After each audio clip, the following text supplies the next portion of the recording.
안녕하십니까. 솔루션의 이동입니다. 자, 대학교 소개. 오늘은 강북에 있는 성북이 있죠. 성북. 성북역이라고 하고 있는데 광운대교로 바뀌었는데 광운대학교 편입니다.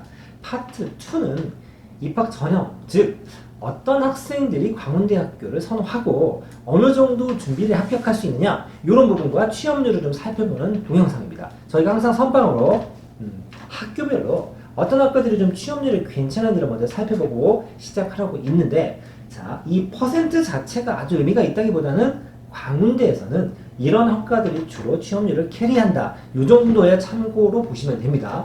전자과 되게 유명한 학교로 저희가 소개를 많이 드리고 있었는데, 여기 보시면 뭐 전자, 그다음에 뭐 정보, 제형, 여기 보면은 뭐 정보재, 지능 시스템 이런 것들이 좀 들어가 있죠. 이게 로봇공학과를 포함해서 공과대 중에서도 전자계를 따로 뽑아서 만든 단과대에 해당되는 학과들입니다. 2018년도에는 그 유명한 광운대 전자공과가 70.4% 정도의 취업률을 가지고 있죠. 그러니까 뭐 열 다 취업한다는 건 아니지만 광운대 안에서는 이런 과들, 다음 페이지도 보시면 여기에 나열된 과들이 천상한 평균치 이상의 취업률을 가지고 있다라고 참고하시면 될 것 같습니다. 자, 그러면 본격적으로 전형 소개를 해드릴 텐데, 자, 여기 보시면 총원은 1684명에 수시가 62%, 정시가 38%입니다. 자, 이걸 가지고 두 가지로 먼저 간단하게 좀 설명을 하고 하나씩 짚어볼 텐데, 총원이 1684명입니다. 아쉽죠? 그래도 서울에 있는 종합대학인데 신입생 정원이 2000명이 차이 되지 않는다. 이게 제가 생각하는 광운대의 가장 큰 약점, 좀 단점 중에 하나가 아닌가 싶습니다. 아무래도 머릿수가 좀 있어야 잘난 사람도 좀 많이 나오고 그렇지 않겠습니까? 그러니까 그래야 뭐 학교에 좀 인지도 좀 올라가고 내밀을 좀 떨치고 하는 경우가 있을 텐데 그 부분이 좀 아쉽다라는 거. 두 번째 특징은 이미 정시 비율을 38% 정도로 꽤나 많이 맞춰놨죠. 저희가 영상 한번 찍었던 것 중에 하나가 2022학년도, 23학년도 정시 비율이 굉장히 많이 올라간 학교들이 있다라고 했는데 광운대는 이미 그 정도 기준은 어느 정도 발을 좀 맞춰놔서 정시 비율이 무려 38% 맞춰져 있습니다. 수시는 크게 깔끔하게 교과, 그 다음에 종합, 논술이 있죠. 아직 논술을 가지고 있는 학교입니다. 논술을 우리가 실시한다 그러면 나름 좀 부심이 있는 학교다라고 얘기도 제가 드렸습니다만, 세 개 교과와 종합과 논술 그리고 정시 비율이 좀 높은 편이고 전체적으로 모집 인원이 좀 작다. 이게 특징이 됩니다. 그러면 하나씩 교과부터 좀 살펴볼 텐데, 오늘은 뭘 좀 설명을 좀 드려야 되냐면 충원율에 대해서 조금 얘기를 드릴 겁니다. 교과 전형의 충원율입니다. 순서를 좀 바꿔 제가 설명을 드리는 이유는 오늘은 이 광운대 교과에서 충원율을 좀 언급할 부분이 있기 때문에 그렇습니다. 그러니까 충원율이라고 하는 뭐냐면 저희가 흔히 야 극과 한 바퀴 돌았대, 야 두 바퀴 돌았대 이런 얘기를 하죠. 충원율은 이렇습니다. 내가 지원한 학과의 정원이 10명입니다. 그런데 20명이 지원을 하거나 30명이 지원을 하겠죠. 자, 예를 들어 30명이 지원을 했다고 가정을 해봅시다. 경쟁률은 3대 1이 됩니다. 그러면 첫 번째 1등부터 10등까지 추합이 아닌 최추합이 걸리겠죠. 다 등록을 했어. 오, 좋아. 1번부터 10번까지 딱 등록하고 끝! 그러면 충원율 0%입니다. 그런데 안 그렇죠. 왜냐? 수시는 무려 6장의 카드가 있기 때문에 10명 중에 상당 부분이 더 좋은 학교랑 중복 합격을 하게 되면 넘어가게 됩니다. 그러면 예를 들어 10명이 정원인데 예비 5번까지 합격을 했다. 그러면 정원 대비 예비 5번이 합격했죠. 그러면 충원율 50% 이렇게 계산이 됩니다. 즉 충원율이 100%다. 그러면 예비 번호 1배수만큼 합격했다. 충원율이 200%다. 그러면 예비 번호 2배만큼 합격했다. 이런 뜻이 됩니다. 자, 이 설명을 좀 가지고 교과 전형을 좀 들으시면 굉장히 재미있는 자료가 있습니다. 보시겠습니다. 자, 광운대 교과 전형입니다. 교과 전형이기 때문에 좀 깔끔하게 교과 100% 끝입니다. 아주 깔끔하죠. 그리고 수능 최저가 없죠. 수능 최저가 없으면 컷이 어떻다? 엄청 올라갑니다. 그러니까 뭐 수능 최저 적당히 걸어도 큰 차이가 없지 않겠어라고 생각하시겠지만 실제로 이 수도권 학생들에 비해서 지방 소도시 학교 다니는 학생들 중에서는 정시 공부를 하지 않는 학생들이 꽤 있습니다. 그 친구들의 능력을 무시하는 게 아니라 여러 가지 여건상 교과 전형을 주력하는 학생들이 상대적으로 높기 때문이죠. 그러다 보니 수능 체제가 없는 교과 전형의 경우에는 여러분들이 생각하는 학교 네임밸류보다는 등급컷이 굉장히 높은 경우가 많습니다. 자, 보시면 이렇습니다. 자, 1점대죠. 물론 인서울에 있는 학교이기 때문에 나쁘다라고 볼 수는 없습니다만 광명상가의 대장 노릇 정도 하는 광대, 교과전형 2점 초반대에서 대부분 형성이 되고 여긴 그래도 문과죠. 광운대 하면 문과보다는 이과가 조금 더 유명하기 때문에 이과로 넘어가 보시면 등급컷이 살짝 더 올라가는 맛이 있습니다. 그래서 여기는 2보다는 1이 좀 많고 문과로 오면 2가 조금 더 한 반 정도 차지하고 굳이 따지면 조금 더 많은 정도 상태죠. 그런데 자, 뭘 보셔야 되냐면 여기 점 찍힌 거를 좀 보셔야 됩니다. 자, 2018학년도에 영어 산업학과 점, 2020년도에 국제통상학부 점. 이 점은 뭐냐면 빵꾸가 났다는 얘기다. 빵꾸. 빵꾸 났어? 미달이야? 아, 미달이 아닙니다. 빵꾸란 얘기는 뭐냐면 한 명도 등록하지 않은 겁니다. 무슨 얘기냐? 자, 이과 한번 보시겠습니다. 특히 건축학과 같은 경우는 2018학년도에도 빵꾸, 2020학년도에도 빵꾸가 났습니다. 자, 조금 전에 제가 충원율 말씀드렸죠. 자, 이걸 한번 보시겠습니다. 건축학과 보시면 2020년도인데 최종 등록자 없음, 그리고 충원율 200%. 굉장히 특이한 데이터여서 아니 그래도 서울에 있는 인서울 4년제 종합대인데 교과 전형으로 학생을 모집하는데 한 명도 원서를 등록하지 않았다. 아, 이건 너무 웃기는 자료예요. 제가 궁금해서 학교에 전화를 걸어봤습니다. 입학처에 전화를 걸었더니 사실인즉슨 이렇습니다. 광운대는 교과 전형에서 예비 번호를 2배밖에 주지 않습니다. 즉, 자 여기 보시면 예를 들어 건축학과가 펑크가 났다고 말씀을 드렸죠. 그래서 여기 보시면 3명, 3명 좀 적으니까 10명으로 예를 한번 들어보겠습니다. 10명을 예로 들면 예비 번호를 20번까지밖에 주지 않는다라는 얘기입니다. 그러면 10명이 빠지고 또 10명이 빠지고 또 10명이 빠지면 예비 번호 받은 학생이 없죠. 야, 그러면 그 다음 수순으로 주면 되잖아 라는데 이 학교에서는 예비 번호를 아예 발급을 하지 않습니다. 그래서 2바퀴가 돌면 끝입니다. 그러면 여기 있는 최종 등록자가 없고 최종 등록자가 없다는 얘기는 2바퀴 돌아서 아무도 교과 전형으로 합격생을 배출하지 못했다는 얘기입니다. 뭐 학교 빵꾸 났는데 어떻게 학생 한 명 한 명이 다 돈이고 자원인데 어떡하죠? 크게 걱정할 건 없습니다. 왜?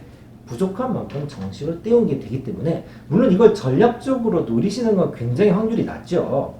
이게 2개 빵꾸 났다 해서 우리도 빵꾸 났다 그런 건 아니지만 특이하게 예비번호를 굉장히 적게 주기 때문에 광운대 같은 경우 간혹 한두 학과 정도 최근 3년의 데이터를 봤을 때 펑크 나는 학과가 있다. 이 정도입니다. 자, 다시 교과 정리하시면 교과 100% 수능 최적 없다. 생각보다 높다. 문과보단 이과가 좀 더 높고 교과 성적도 학년별 가중 치료수죠. 2, 4, 3입니다. 즉 1학년 때부터 쭉 잘했다기보다는 2학년 올라와서 좀 정신 차리고 공부하면 1학년 때 부족한 내신을 좀 채울 수 있다. 이 정도의 전형입니다. 자, 그 다음에 종합전형 한번 살펴보도록 하겠습니다. 광운, 한빛, 인재. 종합전형이죠.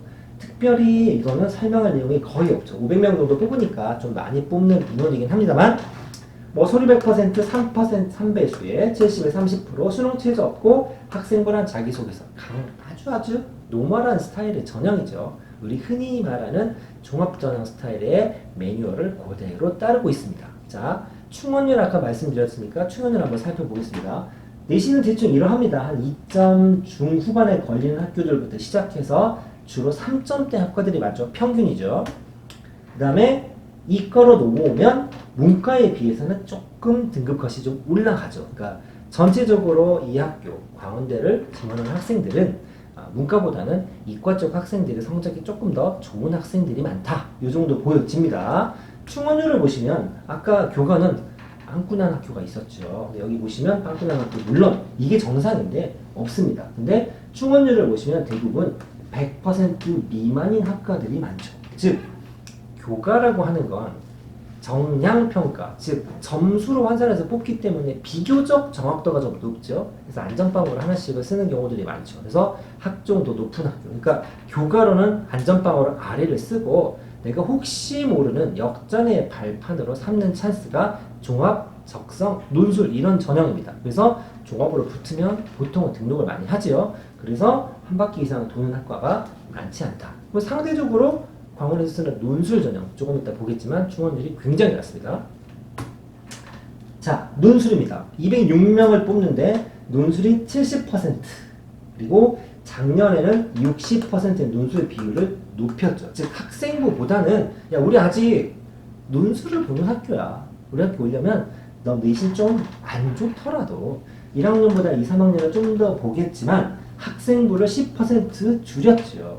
그러니까 전체적으로 2학년, 3학년 때 논술 준비를 많이 하지 않겠습니까? 1학년 때부터 논술학원 다니는 학생이 흔치는 않거든요. 그래서 2, 3학년 와서 뭔가 전략적인 선택을 했을 때 논술만 잘 보면 수능 체제도 안 볼 테니 이거 열심히 해서 우리 학교 들어와. 그러면 붙여줄게.